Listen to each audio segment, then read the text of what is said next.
Hi fans, and welcome to this Week 3 edition of the Woodland Hills Football Network pregame show. This past Saturday, the Wolverines traveled to McKeesport and lost to the Tigers 33-20. This week, they look to rebound from an 0-2 start as they travel to Bethel Park to take on the Blackhawks. We're going to sit down with Woodland Hills head coach George Novak to talk about last week's loss to the McKeesport Tigers and preview this week's game against the Bethel Park Blackhawks. We'll also let you see highlights of last week's game. All of that on the pregame show right here on the Woodland Hills Football Network.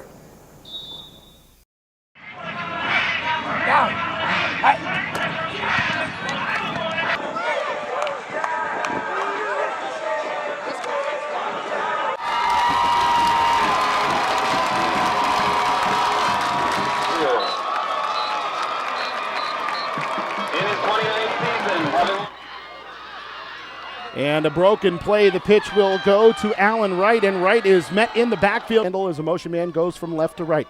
Handoff. Sanders dancing his way forward inside of the 10, inside of the 5, down around the 2-yard line. Snap a little low. Randall hands off. Sanders trying to bounce it to the outside, slips past the tackler into the end zone, and it's a Woodland Hills touchdown for Miles Sanders. And they're going to run an option to the right this time, and Queen is brought down. As now Sanders will motion into the formation. He'll take the handoff on an end around. Slides away from tacklers near sideline 30, 35-40, 45-50, 45-40, 35-30, and forced out of bounds inside of the 30. And Randall's going to throw to the far boundary. It's caught by Trayvon Mathis, a Woodland Hills first down. Randall looks to the right, throws to the right. It's complete. Chris David with a Woodland Hills touchdown. Queen pulls the ball out of the belly. The ball comes loose. Woodland Hills stripped it away, but Queen came back on top of it. Randall pumps, goes down the far sideline. Chris David has it, first down yardage. A low squibbing kick that'll bounce into the arms of Art Tompkins. Tompkins runs across the 20 to the 25, has some room, 30. Cutting it to the far boundary to the 35-yard line, still on his feet to the 40, and out of bounds along that far sideline. Randall drops back, throws near side. Chris David has the football to the 40-yard line, to the 41, and up to the 42-yard line. Queen keeping it, and he is brought down 2 yards deep in the backfield. He's going to pitch it to that far side. Cut back attempt, no dice there. And he will roll to his right. Has some room, now throws the football. It is complete to Art Tompkins. Randall off of play action, straight drop back, steps up into the pocket. Has some room now in front of him. Across the 30, the 35, the 40-yard line to the far boundary, 42, and out of bounds he will go. Fakes the pitch, does Queen. He'll step back, now step up into the pocket. He'll be wrapped, and he will be brought down. Low snap, Randall gathers it in, runs to the near sideline, throws. It is complete to Heaven Price, and Price into McKeesport territory. Randall rolls to his right, pumps, throws, has Miles Sanders at the 5, into the end zone for a Woodland Hills touchdown. Harry Randall on a quarterback draw, runs to the far side, 35 to the 40. He's inside of McKeesport territory to the 43-yard line. Your final score, McKeesport 33 and Woodland Hills 20. The Wolverines fall to 0-2. The Tigers are now 2-0.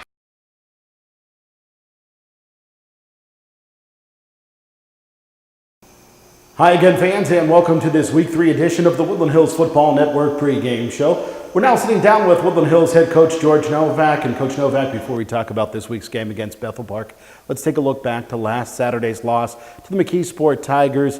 Obviously a very well-played first quarter for your team, but things got hairy in the second quarter and beyond. Yeah, McKeesport's a very good football team, and our kids came out and they played hard, for 4 quarters. It wasn't for effort. We made a couple mistakes. It was a good start, and Coach Smith did a nice job getting his young men ready for his first year running their offense, which is very tough to prepare for, as we talked about last week. And I thought, for the most part, the kids did a real good job defensively. I don't think people realize, Upper St. Clair and McKeesport are both senior-oriented teams. They had 2 or 3 underclassmen on either side of the ball. We're about 50-50 underclassmen and seniors. So, our kids are going to get better every week, as they go through. And I was real proud of our kids playing hard the whole game. We got up early, then they came back, and then we came back, and they came back, and we came back again. So, they never gave up the whole game, and, we had a couple tough breaks in the third and fourth quarter. I think the big thing, they didn't run a lot in their previous game or in the scrimmages, a lot of option. They ran the option, they didn't pitch the ball that much, and we were shutting down everything else, and they ended up getting some pitches on us to get some big first downs, which got their drives going. Also, they didn't throw the ball much, and they completed 2 key passes against us, one for a touchdown. So, there's a lot of good things that happened in the game. Saw a lot of development in kids. They got better, but the final outcome wasn't what we had planned or hoped for. But you got to take the good with the bad, and it was a great football game against a good team. We played 2 very good football teams, and we'll watch and see how they do the rest of the season, because I think both of them will be contenders down the stretch. Coach, you talk about some players that are developing. One of those players is Harry Randall as a quarterback. You got the passing game going a little bit, 7 of 16 for well over 100 yards, but his ground game isn't quite where it was a season ago. Yeah, he's still nursing that leg. He's probably 75–80% of what he should be healthy, and I think he's going to get a little better every game as we go through the season. It was good to see him throwing the ball, and a couple of guys, Trayvon Mathis and Chris David both made nice catches on the one drive, and Chris got the touchdown. And Miles Sanders, he found him open down the middle when he hit him for a touchdown pass too. So, yeah, Harry's he's got a strong arm, and we just got to bring him along as we go, game by game, week by week.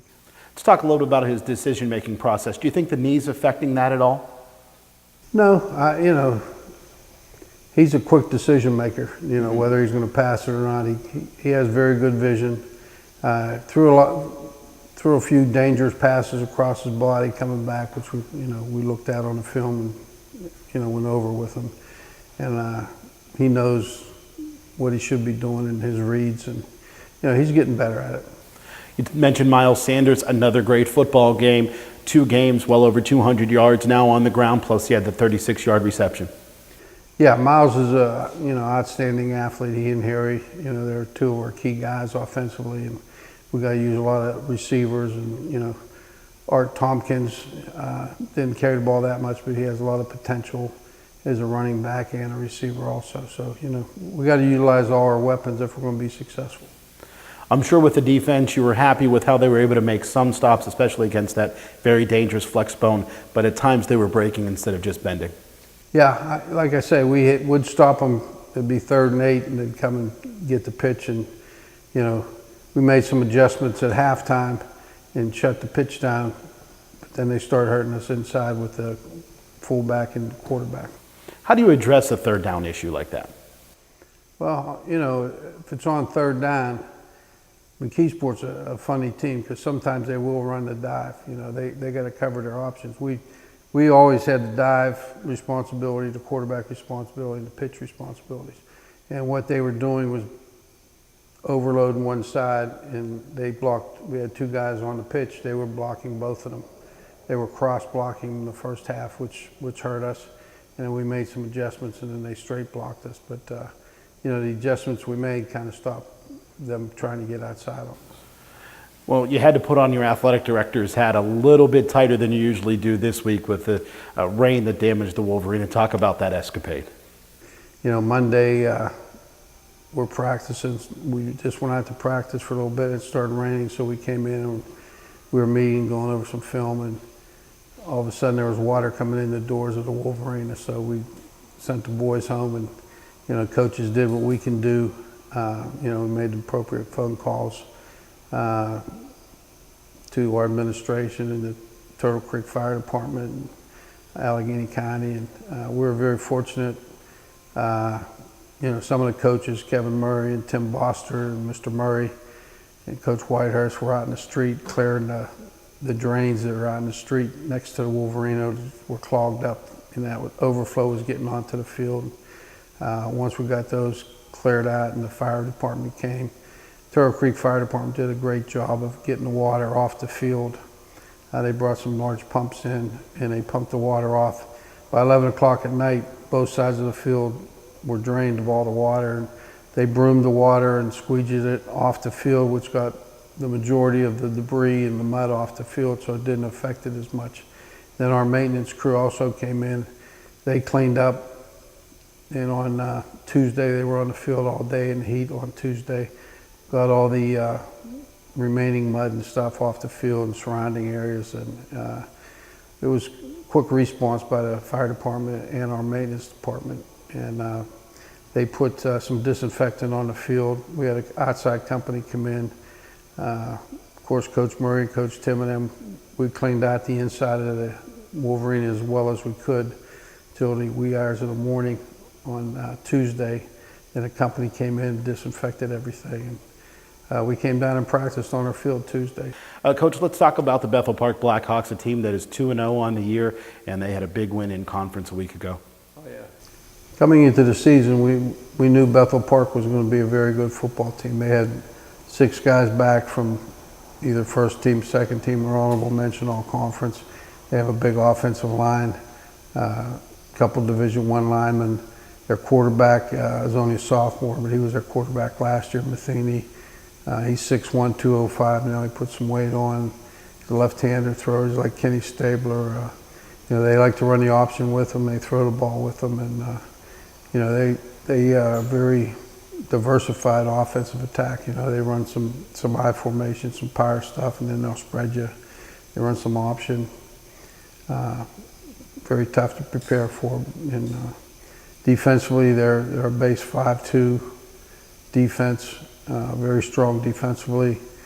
A lot of their guys go both ways. A lot of linebackers, defensive ends, they kind of rotate them in on offense and they use them on defense. Strong at the safety positions. And, they're a very good defensive team. In their first 2 games, they only had a field goal scored against them, I think. Well, Coach, we've talked a little bit about Bethel Park. Now let's talk about some of your former Wolverines. We always like to talk about those that are making a splash on the national front. And one of those is Ryan Mundy, a former Pittsburgh Steeler, now with the New York Giants. And it's great to see him repping that Woody High pride. He had an interception, but most importantly, mentioned they went to Woodland Hills in his intro. Yeah, that brings a tear to your eye when you hear a young man like Ryan. He looked good. He looked big on TV. He looked physical. Had a great pick, ran it most of the way down, and set up their first field goal. Played a very good football game, and to hear him announce that he's from Woodland Hills High School, to the nation on national TV was just something special. He is a special kid. Yeah, I've always liked Ryan. Talk about some of the other players that are still in the NFL. Well, Ron Tez was on the practice squad for the Jets, but Darren Walls at preseason was ranked the #1 cover corner in the NFL, which is phenomenal, And, he was with the Falcons the year before, and then with the Jets last year, and this year he's doing a great job. One young man that's in college that's, real pleased with, because he had his troubles in high school academically, and that he got into Eastern Michigan, and he played Saturday against Penn State. Although they lost, he did get a sack in the game, Michael Steele. So we're real proud of Michael and the success he's had, and just moving along educationally to get his degree. That's great news, not to hear just about the guys that are in the NFL, but some of those guys that are in college making a name for themselves. Coach Novak, we wish you the best of luck this week against the Blackhawks. Let's bring home that first victory. Thanks a lot, Adam. We'll be right back after this short break with more of the pregame show on the Woodland Hills Football Network. Fans, again, we thank you for joining us for the pregame show here on the Woodland Hills Football Network. If you can't make it to the game this upcoming Friday night, you can tune in on our flagship radio station, AM-1550 WZUM, on the web at woodlandhillsfootballnetwork.com with the stream courtesy of 1550WZUM.com. We'll also have internet coverage on the MSA Sports network at msasports.net. We'll have live cable radio coverage on Monroeville Comcast Cable Channel 13, Penn Hills Comcast Cable Channel 98, and Verizon FiOS Channel 37. And as always, we'll have video replays on all of our television affiliates and our YouTube channel. For everybody at the Woodland Hills Football Network, I'm Adam Gusky, and we'll see you next week. This has been a presentation of the Woodland Hills Football Network. Watch us on YouTube, like us on Facebook, follow us on Twitter, and as always, visit us at woodlandhillsfootballnetwork.com.